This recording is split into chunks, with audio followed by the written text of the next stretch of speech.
C'est quoi le sida?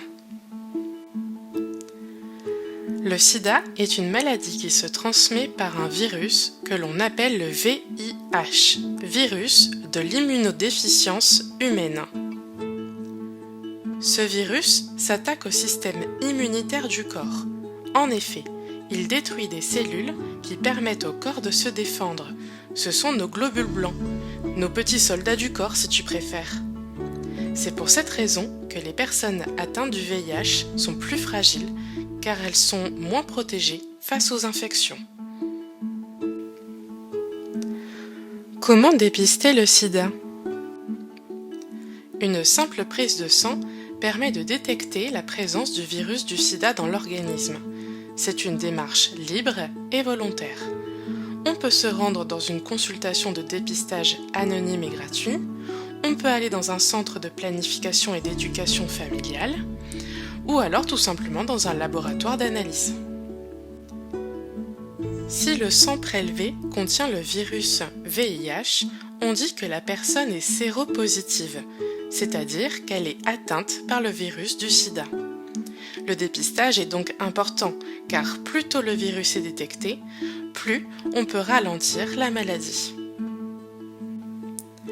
Quels sont les premiers symptômes qui pourraient m'indiquer que je suis infectée par le VIH?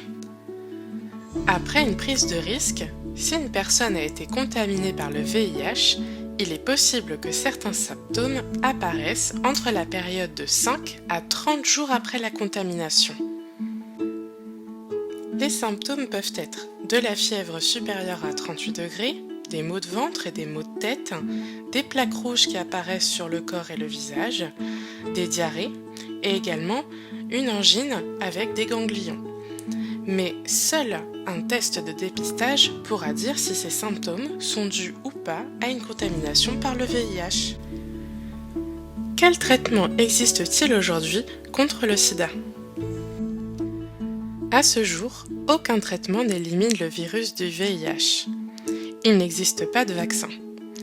On ne peut donc pas guérir du sida. Les personnes atteintes par le sida ont recours à de nombreux médicaments. On parle par exemple de trithérapie. Les molécules de ces médicaments luttent contre la multiplication du virus VIH et bloquent l'évolution du sida. Aujourd'hui, les traitements du VIH sont à prendre à vie. Mais au fait, comment se transmet le VIH? Le virus responsable du sida peut se transmettre d'une personne contaminée à une autre lors de rapports sexuels non protégés par un préservatif avec pénétration vaginale, anale ou buccale. Le VIH peut également se transmettre lors d'échanges de seringues entre toxicomanes. Le virus du sida peut également se transmettre de la mère à l'enfant au cours de la grossesse ou de l'allaitement. Et enfin, le VIH peut également se transmettre lors d'injections intraveineuses, donc dans les veines, avec du matériel contaminé par le VIH.